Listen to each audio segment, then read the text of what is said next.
Hi hello welcome back to our channel.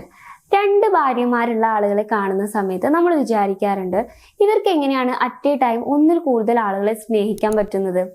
പിന്നെ ചില ആളുകൾ പറയാറുണ്ട് മേ ബി അതിൽ ഒരാളെ ഫേക്ക് ആയിട്ടായിരിക്കും സ്നേഹിക്കുന്നത്, ഒരാളോട് മാത്രമായിരിക്കും റിയൽ ആയിട്ടുള്ള ലവ് ഉള്ളത്. ഇങ്ങനെയൊക്കെ ശരിക്കും ഒരാൾക്ക് അറ്റ് എ ടൈം രണ്ടുപേരെ സ്നേഹിക്കാനായിട്ട് പറ്റുമോ? ഇന്നത്തെ വീഡിയോയിലൂടെ നമ്മൾ ഡിസ്കസ് ചെയ്യാനായിട്ട് പോകുന്നത് ഇതിന്റെ സൈക്കോളജിക്കൽ എക്സ്പ്ലനേഷൻ ആണ്. അപ്പൊ ആദ്യം തന്നെ എന്താണ് ലവ് സൈക്കോളജി എന്ന് പറഞ്ഞുകൊണ്ട് നമുക്ക് സ്റ്റാർട്ട് ചെയ്യാം. ലവ് ജസ്റ്റ് ഒരു ഇമോഷനിൽ മാത്രം ഒതുങ്ങി നിൽക്കുന്ന ഒരു കാര്യമല്ല. Emotional connection, physical attraction, responsibilities, care, comfort, ഇങ്ങനെ ഒരുപാട് ലെയേഴ്സ് ഉള്ള ഒരു ഇമോഷനെയാണ് നമ്മൾ ലവ് എന്ന് പറയുന്നത്. അപ്പൊ അടുത്തതായി നമ്മൾ നോക്കാൻ പോകുന്നത് ബ്രെയിൻ ആൻഡ് ഹോർമോൺസ്. നമ്മുടെ ബ്രെയിനിലും അതുപോലെ നമ്മുടെ ഹോർമോൺസ് ഒക്കെ തമ്മിൽ നടക്കുന്ന കുറച്ച് കാര്യങ്ങൾ ഈ ഒരു ലവിനെ റിലേറ്റ് ചെയ്തിട്ടുള്ളതാണ്. അപ്പൊ എന്തൊക്കെയാണെന്നുള്ളത് നമുക്ക് നോക്കാം. അതിൽ ഫസ്റ്റ് വൺ പറയുകയാണെന്നുണ്ടെങ്കിൽ നമ്മുടെ ബ്രെയിനിൽ റിലീസ് ആവുന്ന ഓക്സിറ്റോക്സിൻ എന്ന് പറയുന്ന ഒരു ഹോർമോൺ ഉണ്ട്. ഇതൊരു ലവ് ഹോർമോൺ ആണ്. ഇതിലാണ് ഈ അറ്റാച്ച്മെന്റ്സും അതേപോലെ കംഫർട്ട്, കണക്ഷൻ ഒക്കെ ഉണ്ടാവുന്നത്. അപ്പൊ നമ്മുടെ ബോഡിയിൽ ഒരാളോട് അറ്റാച്ച്മെന്റ് തോന്നുന്ന സമയത്ത് ഒരുപാട് ഓക്സിറ്റോക്സിൻ പ്രൊഡ്യൂസ് ചെയ്യപ്പെടുന്നു. അപ്പോൾ നമ്മൾ ടോട്ടലി നോക്കുകയാണെന്നുണ്ടെങ്കിൽ ഇതിന്റെ ഒരു സൈക്കോളജിക്കൽ എക്സ്പ്ലനേഷൻ എന്ന് വേണമെങ്കിൽ പറയാം. അതായത് ഒരു വ്യക്തിക്ക് ഒന്നിൽ കൂടുതൽ ആളുകളോട് അറ്റാച്ച്മെന്റ് തോന്നാനുള്ള പോസിബിലിറ്റീസ് ഉണ്ട്. സൈക്കോളജിക്കലി പറയുകയാണെന്നുണ്ടെങ്കിൽ ഒരാൾക്ക് ഒന്നിൽ കൂടുതൽ വ്യക്തികളോട് അറ്റാച്ച്മെന്റ് തോന്നാനുള്ള പോസിബിലിറ്റീസ് ഉണ്ട്. അതിന്റെ എക്സാമ്പിൾസ് ആയിട്ട് പറയുന്നത് ഇപ്പൊ നമ്മുടെ പാരന്റ്സ് രണ്ടുപേരോട് നമുക്ക് ഒരേ രീതിയിലാണ് അറ്റാച്ച്മെന്റ് തോന്നുന്നത്. അതേപോലെ നമുക്ക് ഒന്നിൽ കൂടുതൽ കുട്ടികൾ ഉണ്ടെങ്കിൽ അവരോട് നമുക്ക് അറ്റാച്ച്മെന്റ് തോന്നുന്നത് സെയിം ഇതുപോലെ തന്നെയാണ്. ഒരേപോലെ നമുക്ക് 3 പേരോടും അറ്റാച്ച്മെന്റ് തോന്നാറുണ്ട്. അതേപോലെ നമ്മുടെ സിബ്ലിങ്സ്, ഇവരോടെല്ലാം നമുക്ക് സെയിം ആയിട്ടുള്ള ഒരു രീതിയിലാണ് അറ്റാച്ച്മെന്റ് തോന്നാറുള്ളത്. അപ്പൊ ഇതുപോലെ തന്നെ നമുക്കൊരു പാർട്ട്ണർ ഉണ്ടെങ്കിലും വേറെ ആളുകളോട് അല്ലെങ്കിൽ ഒന്നിൽ കൂടുതൽ പാർട്ട്നേഴ്സ് ഉണ്ടെങ്കിൽ ഇവരോടൊക്കെ അറ്റാച്ച്മെന്റ് തോന്നും എന്നാണ് സൈക്കോളജിക്കലി പറയുന്നത്.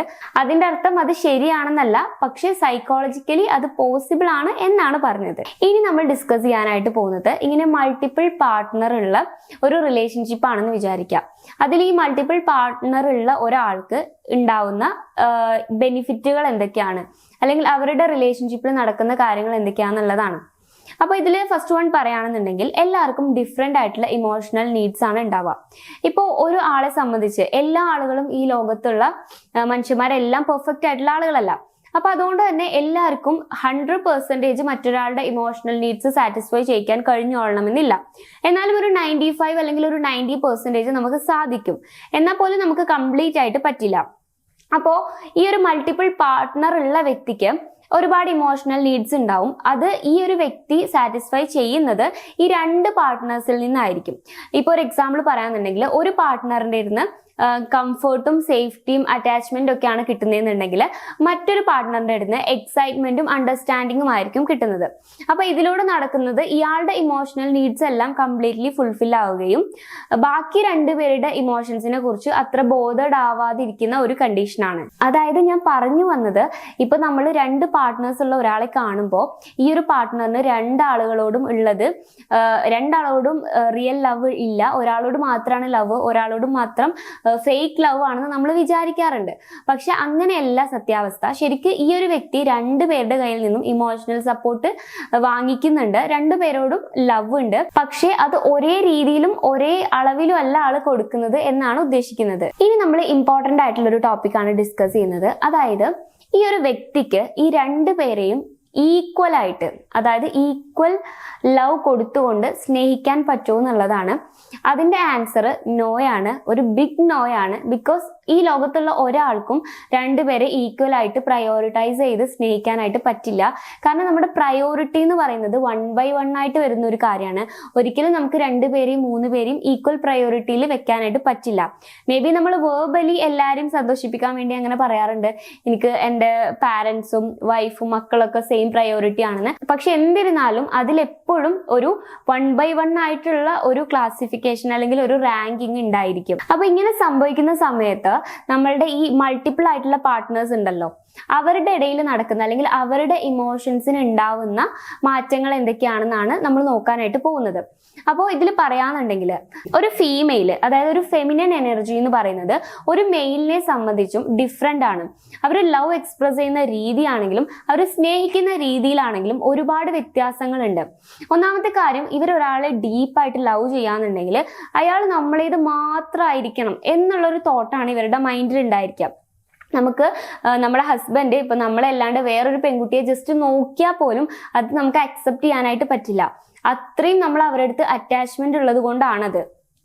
അപ്പോൾ അങ്ങനെയുള്ളൊരു ഫെമിനിൻ എനർജി ഉള്ള ഒരു ഗേള് വേറൊരു ഗേളിനെ നമ്മുടെ പാർട്ട്ണറിന്റെ, അതായത് നമ്മുടെ റിലേഷൻഷിപ്പിന്റെ ഇടയിലേക്ക് വരുമ്പോൾ ആളുടെ മെന്റൽ സിറ്റുവേഷൻ അല്ലെങ്കിൽ അവരുടെ ഇമോഷണൽ സ്റ്റേറ്റിനെ കുറിച്ച് നിങ്ങൾക്ക് ആലോചിച്ചാൽ തന്നെ മനസ്സിലാക്കാൻ പറ്റും. അതൊരിക്കലും ഒരു പെണ്ണിനും ആക്സെപ്റ്റ് ചെയ്യാൻ പറ്റില്ല. കാരണം നമ്മളുടെ പാർട്ട്ണറിന് വേറൊരു പാർട്ട്ണർ ഇല്ലെങ്കിൽ പോലും നമ്മളെ തന്നെ കമ്പയർ ചെയ്യാറുണ്ട് വേറെ എല്ലാ ആളുകളുമായിട്ട്. നമുക്ക് എന്തെങ്കിലും ഇൻസെക്യൂരിറ്റീസ് ഉണ്ടെങ്കിൽ, ഇനിയിപ്പോൾ അങ്ങനെ ആയതുകൊണ്ട്, അതായത് ഇപ്പോൾ നമ്മൾ കുറച്ച് തടിച്ചാണെങ്കിൽ നമ്മളിപ്പോൾ തടിച്ചതായതുകൊണ്ട് നമ്മുടെ പാർട്ട്ണറിന് നമ്മളോടുള്ള ഒരു ഇഷ്ടം പോവോ, ആ രീതിയിൽ നമ്മൾ ചില സമയത്ത് ഓവർ തിങ്ക് ചെയ്യാറുണ്ട്. അപ്പോൾ നിങ്ങളൊന്ന് ആലോചിച്ച് നോക്കൂ, നമുക്ക് കമ്പയർ ചെയ്യാൻ നമ്മുടെ മുന്നിൽ തന്നെ നമ്മുടെ അതേ പ്രയോറിറ്റിയും നമ്മളുടെ അതേ ലവും കെയറും കൊടുത്ത ഒരാൾ നമ്മുടെ മുന്നിൽ തന്നെ ഉണ്ടെങ്കിലുള്ള നമ്മളുടെ സിറ്റുവേഷൻസിനെ കുറിച്ച് നിങ്ങൾക്ക് ആലോചിച്ചാൽ മനസ്സിലാവും. പിന്നെ ഈ രണ്ട് പാർട്ട്നേഴ്സിന്റെ ഇടയിൽ, അതായത് മൾട്ടിപ്പിൾ പാർട്ട്നേഴ്സ് ഉണ്ടാവുമ്പോൾ ഇവരുടെ രണ്ടുപേരുടെയും ഇടയിൽ എപ്പോഴും ഒരു കോമ്പറ്റീഷൻ ഉണ്ടാവും. ആരാണ് നമ്മുടെ ഹസ്ബൻഡിനെ കൂടുതൽ സ്നേഹിക്കുന്നത്, അല്ലെങ്കിൽ ആരെയാണ് ഈ ഹസ്ബൻഡ് കൂടുതൽ സ്നേഹിക്കുന്നത് എന്നുള്ള ഒരു കോമ്പറ്റീഷൻ ഇവരുടെ രണ്ടുപേരുടെയും ഇടയ്ക്ക് നടക്കുന്നുണ്ടാവും. ഇവർ എത്ര സിസ്റ്റേഴ്സിനെ പോലെയാണ് അല്ലെങ്കിൽ ഞങ്ങൾക്ക് അങ്ങനെ ഓക്കെ ആണെന്ന് പറഞ്ഞു കഴിഞ്ഞാലും അവരുടെ ഉള്ളിൽ അത് ഉണ്ടായിരിക്കും. നമുക്ക് ആൾക്കാരുടെ ഉള്ളിൽ എന്താ ഉള്ളതെന്ന് നോക്കാനൊന്നും പറ്റില്ലല്ലോ, പക്ഷെ അവരുടെ മനസ്സിന്റെ ഉള്ളിൽ എപ്പോഴും ആ ഒരു തോട്ട്സ് ഉണ്ടായിരിക്കും. പിന്നെ നമ്മുടെ ഇമോഷൻസ് എല്ലാ സമയത്തും ഒരേപോലെ അല്ല ഉണ്ടാവുക. നമുക്ക് പല രീതിയിലുള്ള മാറ്റങ്ങളും ഇന്ന മന്തിൽ തന്നെ സംഭവിക്കുന്നതാണ്. അപ്പൊ അതുകൊണ്ട് തന്നെ നമുക്ക് ഓവർ തിങ്ക് ചെയ്യാറുണ്ട്, മൂഡ് സ്വിങ്സ് കാര്യങ്ങളൊക്കെ വരാറുണ്ട്.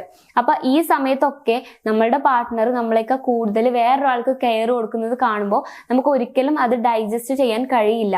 ഇതിനെ ആരൊക്കെ എത്രയൊക്കെ നോർമലൈസ് ചെയ്ത് പറഞ്ഞു കഴിഞ്ഞാലും ഇതൊരിക്കലും ശരിയായിട്ടുള്ള ഒരു കാര്യമാണ് അല്ലെങ്കിൽ നോർമൽ ആയിട്ടുള്ള ഒരു കാര്യമായിട്ട് നമുക്ക് അക്സെപ്റ്റ് ചെയ്യാനായിട്ട് പറ്റില്ല.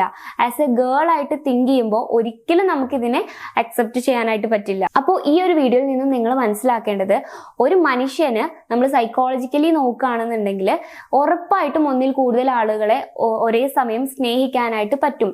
പക്ഷെ അത് ഒരിക്കലും ശരിയായിട്ടുള്ള ഒരു കാര്യമല്ല. ഒരു റിലേഷൻഷിപ്പിൽ രണ്ടുപേര് തമ്മിലുള്ള ഒരു റിലേഷൻഷിപ്പിൽ ഏറ്റവും കൂടുതൽ വേണ്ട ഒരു കാര്യമാണ് ലോയാലിറ്റി എന്ന് പറയുന്നത്. നമ്മൾ ഒന്നിൽ കൂടുതൽ ആളുകളെ സ്നേഹിക്കുമ്പോൾ ലോയാലിറ്റിയാണ് അവിടെ ബ്രേക്ക് ആയി പോകുന്നത്. അതിപ്പം പാർട്ട്ണറിനോട് പറഞ്ഞിട്ട് ചെയ്യുകയാണെങ്കിലും പറയാതെ ചെയ്യുകയാണെങ്കിലും ലോയാലിറ്റിയെ ബ്രേക്ക് ചെയ്യുന്നത് ഒരു തെറ്റ് തന്നെയാണ്.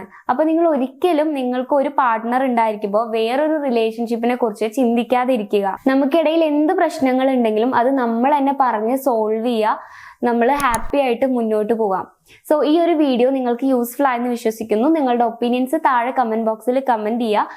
വീഡിയോ ഇഷ്ടമാവുകയാണെങ്കിൽ ലൈക്ക് ചെയ്യുക, ചാനൽ സബ്സ്ക്രൈബ് ചെയ്യുക. കൗൺസിലിംഗ് റിലേറ്റഡ് ആയിട്ടുള്ള എന്തെങ്കിലും സർവീസുകൾ നിങ്ങൾക്ക് ആവശ്യമാണെങ്കിൽ സ്ക്രീനിൽ കാണുന്ന നമ്പറിൽ നിങ്ങൾക്ക് കോൺടാക്ട് ചെയ്യാവുന്നതാണ്. It's me Rashna, signing of.